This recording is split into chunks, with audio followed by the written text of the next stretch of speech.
श्रीमद् भगवद गीता के पास आपके हर प्रश्न का उत्तर है।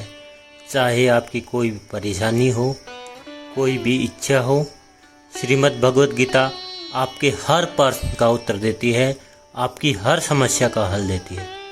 चाहे वह परेशानी आपके मन की हो या धन की हो या आपके शरीर की हो या आपके रिश्तों की हो या आपको अपनी हर समस्या का उत्तर श्रीमद् भगवद गीता में ज़रूर मिलेगा। आज हम उसी श्रीमद् भगवद गीता के ऐसे 11 अनमोल उपदेश आपको बताएंगे जो आपकी पूरी ज़िंदगी बदल देंगे। बस आप इन बातों का वीडियो के अंत तक ध्यान से सुनिए। जो भी व्यक्ति इस वीडियो को अंत तक सुनेगा उसे अपनी ज़िंदगी, उसे अपनी हर परेशानी का हल अवश्य मिलेगा। उसे अपनी ज़िंदगी में जो कुछ भी चाहिए वह ज़रूर मिलेगा। श्रीमद् भगवद गीता का सबसे पहला उपदेश यही है, कोई अगर आपका अपना है या आपसे कोई बड़ा है तो उसका अपने प्रति गलत व्यवहार कभी भी सहन नहीं करना चाहिए। यह गीता का उपदेश हमारी ज़िंदगी से भी जुड़ा है। हम भी अपने मन की अधिकतर तकलीफ़ों को यह सोचकर ज़िंदगी भर सहते रहते हैं कि ये तो मेरा अपना है, यह तो मेरा बड़ा है, इसको हम कैसे कुछ कह सकते हैं। अगर नहीं सहेंगे, कुछ कह देंगे तो हमारे रिश्ते खराब हो जाएंगे, हमारे रिश्ते ही समाप्त हो जाएंगे। पर सोचने की बात यह है कि उस व्यक्ति को आपका अपना कैसा मान सकते हैं। जो आपकी तकलीफ़ों की वजह से हो वह अपना कैसे हो सकता है। अपना तो वह होता है जो हमारी तकलीफ़ों को दूर कर देता है। का यह उपदेश है कि किसी को भी अपना फ़ायदा मत उठाने दो, किसी को भी खुद पर जुल्म मत करने दो, क्योंकि आप जितना सही सहोगे लोग उतना ही आपको सहने के लिए मजबूर करेंगे। गीता का पहला अध्याय जिसका नाम अर्जुन विषग योग और दूसरा अध्याय जिसका नाम सांख्य योग है, उसके आरंभ में अर्जुन ने श्री कृष्ण के आगे अपना दुख प्रकट किया कि हे कि मैं कौरवों से कैसे युद्ध कर सकता हूँ। यह सब तो मेरे अपने ही हैं। मैं कैसे भीष्म पितामह और द्रोणाचार्य से युद्ध करूँगा, क्योंकि वो दोनों मेरे पूजनीय हैं। इसलिए इन गुरुजनों को मारने से तो अच्छा है मैं भिक्षा के अन्न को खाकर अपने जीवन का गुजारा करूं। और जिन कौरवों से मैं युद्ध करने जा रहा हूं वह सब धृतराष्ट्र के पुत्र मेरे भाई ही हैं, मेरे अपने ही हैं। इन सबको मारने से अच्छा है कि मैं सन्यासी बन जाऊं। तो श्री कृष्ण ने अर्जुन से कहा कि यहाँ कौन अपना है, कौन पराया है। जो अधर्म करता है उसके साथ युद्ध करना तुझे मोक्ष और मुक्ति देगा। तू अपने इस मन के मोह को त्याग दे, नहीं तो सारा जग तेरी निंदा ही करेगा, तुझे डरपोक कहेगा। बात अपने पराये की नहीं, बात धर्म और अधर्म की है, बात गलत की है।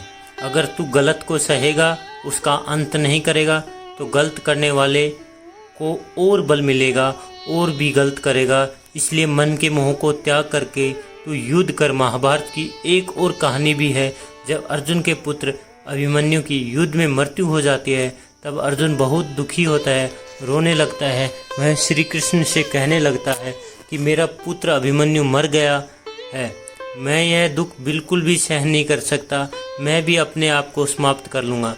फिर भगवान श्री कृष्ण ने उसे आत्माओं के लोक में लेकर गए जहाँ अभिमन्यु आनंद से बैठा हुआ था, क्योंकि उसने क्षत्रियोचित व्यवहार किया था, इसलिए उसे उत्तम पुत्र की प्राप्ति हुई। जब अर्जुन अभिमन्यु के पास रोते रोते पहुंचा, अपने पुत्र को देखकर अर्जुन बहुत प्रसन्न हुआ, उसे गले से लगाकर कहने लगा कि हे पुत्र, तेरे बिना तो मैं भी जी नहीं सकता, तो मैंने तो अपने जीवन की आशा का ही त्याग कर दिया। तो अभिमन्यु कहने लगा कि आप कौन हैं? अर्जुन बोला, मैं तेरा पिता हूँ, तू मेरा पुत्र अभिमन्यु। तो अभिमन्यु कहने लगा कि कौन पिता, कौन पित्र, मेरे हजारों जन्म हुए हैं, किसी जन्म में आप मेरे पिता बनते हैं और किसी जन्म में मैं आपका पिता बनता हूँ। आत्मा का ना कोई माता होता है ना कोई पिता होता है। जब अर्जुन ने देखा कि मेरा पुत्र मुझे पहचान भी नहीं रहा तो उसका सारा मोह खत्म हो जाता है। इसलिए गीता के इस उपदेश को ठीक से समझ लो कि यहाँ कोई अपना पराया नहीं है। जो बुरे वक्त में, तकलीफ़ के वक्त में हमारा साथ दें, सिर्फ वही हमारा अपना है, बाकी सब पराये हैं। गीता का दूसरा उपदेश यह है कि जो चला गया है कभी उसका दुख मत करो, जो आने वाला है उसकी बिल्कुल भी चिंता मत करो। जब महाभारत का युद्ध चल रहा था तब अर्जुन ने श्री कृष्ण से कहा, अगर यह युद्ध हुआ तो करोड़ों लोग मारे जाएंगे। जो सैनिक और योद्धा इस युद्ध में मारे जाएंगे उनकी स्त्रियों का क्या होगा, समाज कैसे आगे बढ़ेगा। और भी बहुत सी बातें अर्जुन ने विस्तार से कही। तो भगवान ने श्री कृष्ण ने कहा, असो नव सोच सम प्रज्ञावादास भास से गता तू अता स नानु। सोच पंडिता श्री कृष्ण बोले, अर्जुन तू बड़ी बड़ी ज्ञानियों जैसी बातें करता है, लेकिन जो सच में ज्ञानी होता है वो लोग मर चुके या जा चुके हैं या एक दिन जाने वाले हैं, उनकी चिंता नहीं किया करते हैं, उनका दुख नहीं करता है। तेरे हाथ में कुछ भी नहीं है, तू चाहकर भी कंट्रोल नहीं कर सकता। जीवन और मरण यह प्रकृति का नियति है। इसलिए जो ज्ञानी होता है वह किसी के मरने पर भी रोता नहीं, और ज्ञानी जन ना ही बीते हुए कल का शोक करते हैं और ना ही आने वाले कल की चिंता करते हैं। इसलिए जो होने वाला है वह होकर ही रहता है, और जो नहीं होने वाला वह कभी नहीं होगा। ऐसा निश्चय जिसको समझ में आ जाता है, जिसकी बुद्धि में आ जाता है, उसे कभी कोई चिंता नहीं सताती, कोई दुख नहीं सताता। हमारे सारे दुखों का कारण यही है, या हम तो वक्त गुजर चुका है उसे सोच सोच कर परेशान होते रहते हैं, या भविष्य की चिंता करके खुद को बीमार कर देते हैं, नष्ट कर देते हैं। गीता का ज्ञान हमें यही सिखाता है, ना तो हम बीता हुआ कल बदल सकते हैं, ना ही आने वाला कल पर कंट्रोल कर सकते हैं। हमारे हाथ में सिर्फ वर्तमान है, सिर्फ आज का ही पल है। हमारा भी यह सोचकर समय को नष्ट नहीं करना चाहिए कि अभी मेरे पास बहुत समय बचा है। एक गुरुजी ने अपने एक शिष्य को पारस का पत्थर दिया। उनका वह शिष्य बहुत आलसी था, हर काम को कल पे टाल देता था। तो गुरुजी ने उसे कहा कि मैं तुझे यह पारस पत्थर दे रहा हूँ। इस पारस पत्थर से जब तू लोहे का स्पर्श कराएगा तो वह लोहा स्वर्ण बन जाएगा, सोना बन जाएगा। यह पारस पत्थर मैं तुझे 1 महीने के लिए दे रहा हूँ। जब 1 महीना समाप्त हो जाएगा तो मैं तुझे पत्थर वापस ले लूँगा। तब तक इस पत्थर को अपने पास ही रख। गुरुजी का यह शिष्य बाजार में लोहा खरीदने के लिए गया। जब बाजार में लोहा खरीदने पहुंचा तो उसे लोहे का वह रेट बहुत महंगा लगा। उसने कहा, थोड़े दिन रुक के ले लूँगा जब लोहे का रेट कम हो जाएगा। पर उसकी बुद्धि में यह बिल्कुल नहीं आया कि लोहे को सोना बनाकर बहुत अधिक धन बना सकता हूँ। लेकिन उसके मन में सुस्ती, उसके मन का आलस्य, उसकी वजह से उसने उस काम को कल पे टाल दिया। ऐसे करते करते पूरा महीना समाप्त हो गया। फिर गुरुजी उस शिष्य के पास पहुँचे कि बताओ तुमने कितना सोना बनाया। शिष्य ने बोला कि मैंने तो अभी सोना बनाना शुरू ही नहीं किया। तो गुरुजी ने कहा, वह मेरा पारस पत्थर वापस चाहिए। शिष्य बोला कि नहीं, मुझे थोड़ा वक्त दीजिए, मैं थोड़ा सोना बनाना चाहता हूँ। गुरुजी ने कहा, ये पारस पत्थर पूरा 1 महीना तेरे पास था, पर तू कुछ भी नहीं कर पाया। लेकिन अब समय समाप्त हो चुका है। ऐसे ही ये हमारे जीवन है, हमारी जिंदगी है, और यह समय ही पारस पत्थर है। हम समय के एक एक पल से अपने जीवन को सोना बना सकते हैं। लेकिन हमें यह लगता है कि हमारे पास बहुत समय बचा हुआ है, एक दिन जिंदगी को जी लेंगे, एक दिन जिंदगी में खुश हो जाएंगे। लेकिन वह एक दिन कभी नहीं आता और हम जिंदगी पर भागते रहते हैं, चिंता करते रहते हैं, दुखी होते रहते हैं। लेकिन जिंदगी को जीना, खुश रहना हम भूल जाते हैं।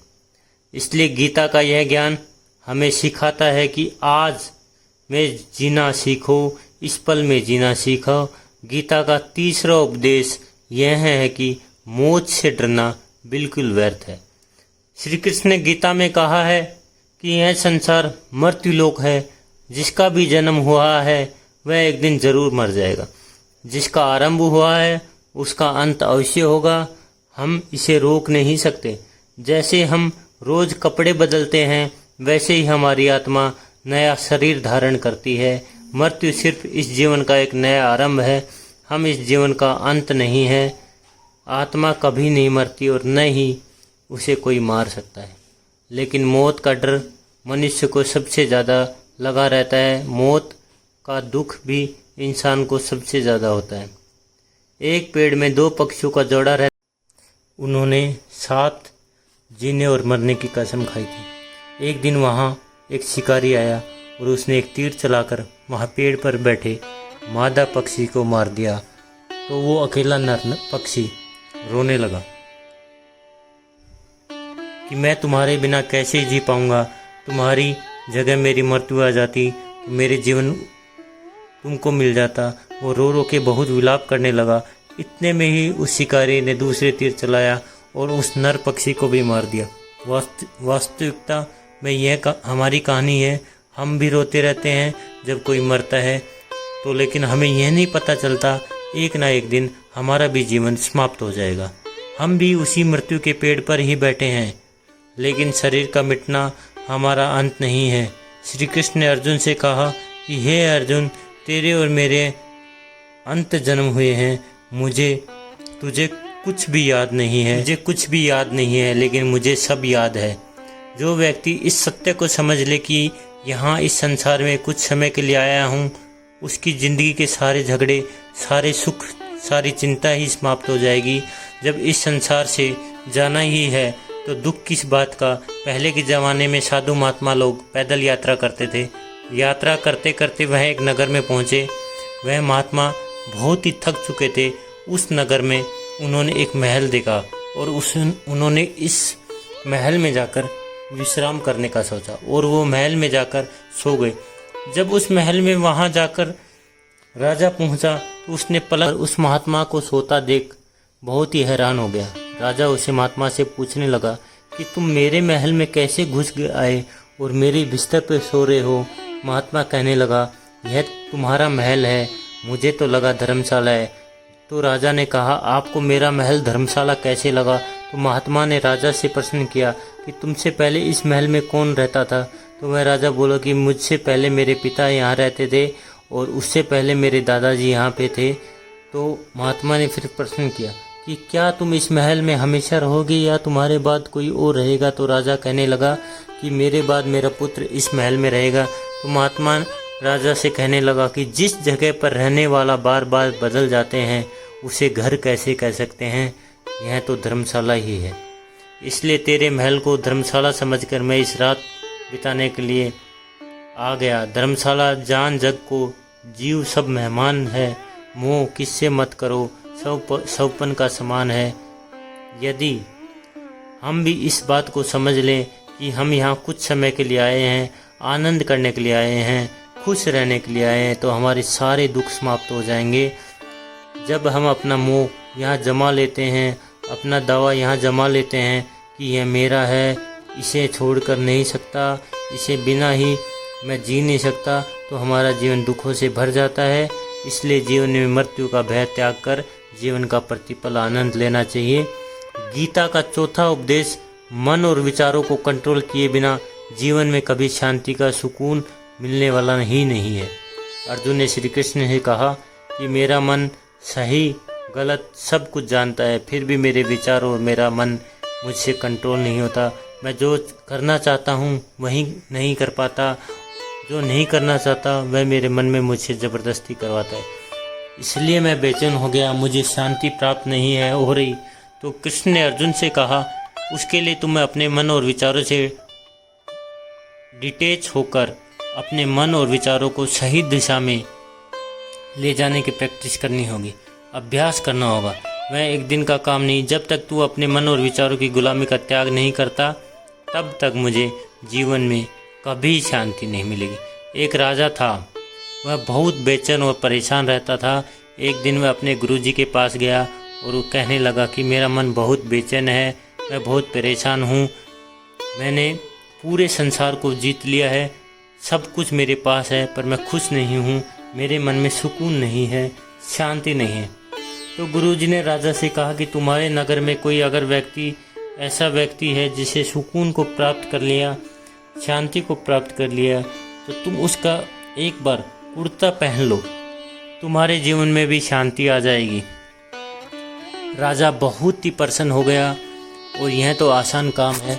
तो वह अपने राजा महल में गया और राजसभा में सबसे यह कहने लगा कि आप लोगों में से जो भी शांत हो चुका है, जिसे सुकून मिल गया है, वह अपना कुर्ता मुझे दे दो और बदले में जितना भी धन मांगेगा मैं उसे दे दूंगा।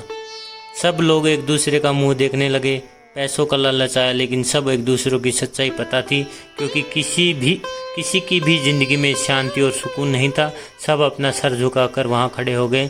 फिर राजा ने पूरे नगर में ढंढोरा बटा दिया कि जिसे भी शांति प्राप्त हो चुकी है, सुकून प्राप्त हो चुका है, वो मेरे पास आकर अपना कुर्ता दे दे और जितना कहेगा मैं उसको उतना ही धन दे दूंगा। लेकिन एक भी व्यक्ति ऐसा नहीं मिला जिसे शांति प्राप्त हो चुकी थी। वास्तविकता में जब कोई मरता है तब हम कहते हैं कि वो फला व्यक्ति आज शांत हो गया है। कभी किसी जिंदा इंसान के लिए नहीं सुना कि एक जीता जागता इंसान शांत हो गया। राजा के पूरे सैनिक शहर में ढूंढते रहे।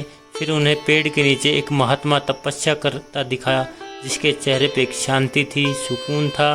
वो सैनिक उस महात्मा के पास आकर पूछने लगे कि क्या आप शांति प्राप्त कर ली है, सुकून प्राप्त कर लिया है? तो महात्मा ने कहा, मैं पूरी तरह से शांत हूँ। तो सैनिक ने उसे राजा के पास ले जाकर राजा ने कहा, उस महात्मा से प्रश्न किया कि क्या आपको शांति और सुकून प्राप्त हो चुके हैं? तो महात्मा कहने लगा, महाराज मैं पूरी तरह से शांत हूँ, मुझे कोई चिंता नहीं है, मुझे किसी भी चीज़ का लालच नहीं है, मुझे कोई इच्छा नहीं है। तो राजा भी बहुत प्रसन्न हो गए कि आखिरकार वह व्यक्ति मिल ही गए जिसे शांति की प्राप्ति हो चुकी थी, इसे सुकून प्राप्त हो चुका। तो राजा ने महात्मा से कहने लगा, हे महात्मा, आप कृपा करके अपना कुर्ता मुझे दे दीजिए, बदले में आप जो भी मांगेंगे मैं आपको दे दूंगा। वह महात्मा कहने लगा कि महाराज सुकून और शांति तो मिल चुकी है, लेकिन क्या करूं, मेरे पास कुर्ता नहीं है पहनने के लिए जो मैं आपको दे सकूं। जब राजा ने उस महात्मा की ये बात सुनी तो महात्मा के पास कुर्ता ही नहीं है पहनने के लिए। उसके बाद ये भी महात्मा एकदम शांत है, इसके जीवन में सुकून है। मैं सारी ज़िंदगी धन को जोड़ने में लगा रहा, ज़िंदगी जीतने में लगा रहा, लेकिन मुझे शांति नहीं मिली, सुकून नहीं मिला।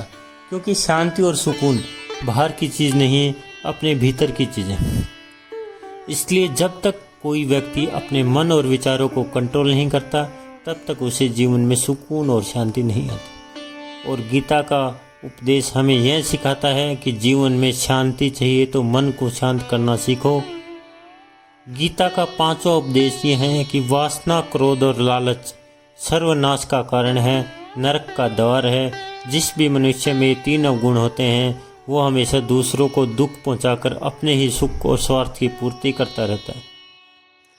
अगर मनुष्य का स्वभाव अत्यधिक क्रोधी होना, मन में लालच होना, उसके जीवन के सुख को समाप्त कर देते हैं, उसके सारे रिश्तों में जहर भर देते हैं।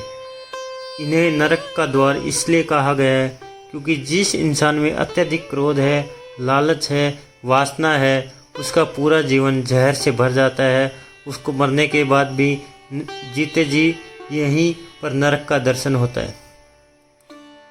गीता का 6वां उपदेश यह है कि सब भगवान एक ही है, कोई छोटा बड़ा नहीं है, सब प्रभु परमात्मा के अलग अलग रूप हैं और नाम है। श्री कृष्ण ने गीता के 10वें अध्याय विभूति योग में बताया कि जितने भी जगत के देवी देवता हैं, जितने भी जगत के देवी देवता हैं, वो सब मेरी ही विभूति हैं।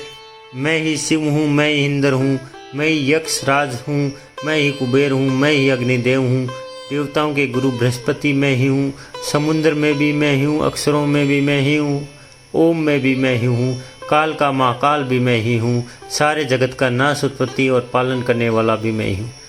श्री कृष्ण ने अर्जुन से कहा कि मेरी विभूतियों का कोई अंत नहीं है, इसलिए सब भगवान, सब नाम, सब देवता मेरे ही रूप हैं। इसलिए तो किसी भी देव या ईश्वर की कभी भी भेद बुद्धि मत करना, कभी किसी को छोटा मत समझना।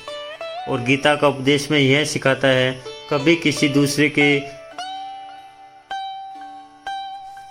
इष्ट को छोटा नहीं समझना चाहिए, या इस बात पर झगड़े फसाद नहीं करना चाहिए कि कौन बड़ा है कौन छोटा। गीता का 7वां उपदेश यह है कि सुख की इच्छा ही आखिर में हमारे दुखों का कारण बनती है। श्री से कहा कि मनुष्य जितना सुखों की लालसा और इच्छा करता है, उतना ही उसकी इंद्रियां सुख भोग में आसक्त हो जाती हैं, उतना ही इंसान का मन संसार के सुख और आकर्षण का गुलाम बन जाता है, और जितना सुख के पीछे भागता है उतना ही इसे दुख के अनुभव से ही गुजरना पड़ेगा। क्योंकि यह संसार का नियम ही है, जो चीज़ें शुरू में मन को बहुत आकर्षित करती हैं बाद में बहुत दुख देती हैं, जो चीज़ें शुरू में मुश्किल लगती हैं, कठिन लगती हैं, बाद में हमें बहुत काम आती हैं। गीता का 8वां उपदेश हम बताते हैं आपको। गीता का 8वां उपदेश यह है कि जो मनुष्य दुनिया के सारे सहारे छोड़कर सिर्फ भगवान को ही अपना सहारा मान लेता है, उसकी हर ज़रूरत वह ईश्वर पूरी करता है, उसकी हर प्रकार से रक्षा वो परमात्मा करता है। अन्याय तयो माम रे जना प्रपा सते तेसाम नित्या भी युक्ता नाम योगक्षेम। वहाँ जो भी व्यक्ति मुझे अपना ही सहारा मानता है, उसका योगक्षेम मैं वहन करता हूँ। योगक्षेम वहाँ हम अर्थात जो भी चीज़ नहीं मिली उसकी प्राप्ति करना, उसका नाम योग है।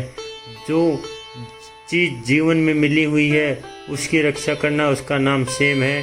तो श्री कृष्ण कहते हैं कि मुझ पर डिपेंड हो जाते हैं, उनको जो चाहिए वो मैं ज़रूर देता हूँ, और उनकी हर प्रकार से मैं रक्षा करता हूँ। गीता का 9वां उपदेश यह है कि संसार में हमारा कुछ भी नहीं है। गीता सार में आई, आपने कई बार सुना होगा, तुम्हारा क्या गया जो तुम रोते हो, तुम क्या लाए थे तुमने क्या खो दिया, तुमने क्या पैदा किया जो नष्ट हो गया, तुमने जो लिया यहीं से लिया, जो कुछ भी दिया यहीं पर दिया, जो आज तुम्हारा है कल किसी का और का होगा, क्योंकि परिवर्तन इस संसार का नियम है। कल तक जिसके बिना आप जी नहीं सकते थे, आज उनसे रिश्ता ही नहीं है, बातचीत तक नहीं है। कहाँ गए वे जीवन भर के सारे रिश्ते, वो सारे मित्र जो साथ जीने बनने की बातें करते, आज पता भी नहीं है वह लोग कहाँ चले गए। यह संसार परिवर्तनशील है, सब लोग बदल जाते हैं, हर रिश्ता बदल जाता है, और यह हमारा शरीर भी दिन बदल रहा है। बचपन से जवानी से बुढ़ापा, और एक दिन शरीर हमारा साथ छोड़ देता है। तो किसके लिए रोना, किसकी चिंता करना। हम सारी ज़िंदगी चीज़ों को, रिश्तों को, ज़िंदगी को बनाने में, सजाने में, संवारने में लगे रहते हैं, लेकिन एक दिन सब कुछ बिखर जाता है। सारी ज़िंदगी, जिस संपत्ति, जिस रिश्तों के लिए हम लड़ते हैं, एक दिन सब छोड़कर हमें इस दुनिया से जाना पड़ता है। गीता का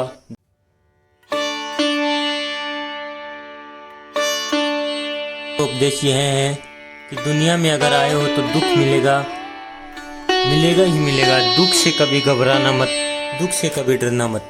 श्री कृष्ण ने गीता में यह कहा है कि संसार दुखों का घर है, जिसे औषधालय में औषधि मिलती है, पुस्तकालय में पुस्तक मिलती है, चिकित्सालय में चिकित्सा मिलती है, वैसे ही संसार को कभी श्री कृष्ण ने एक नाम दिया था दुखालय, जहाँ दुख मिलता है। तो दुख तो यहाँ हर किसी के जीवन में आता है, लेकिन अगर दुख आया तो सुख भी आएगा। इसलिए दुख से कभी डरना नहीं चाहिए, क्योंकि यह संसार दुखालय भी है और असावत भी। असासत का मतलब यही होता है कि ये परमानेंट कुछ भी नहीं है, यह सब कुछ बदल जाता है, दुख बदल जाता है और सुख दुख में बदल जाते हैं, सम्मान अपमान और अपमान सम्मान में बदल जाता है, खुशी दर्द में और दर्द खुशी में बदल जाती है, कभी भी बदल जाती है। जीत हार और हार जीत में, या कभी भी कुछ भी बदल सकता है, कुछ भी यहाँ परमानेंट नहीं है।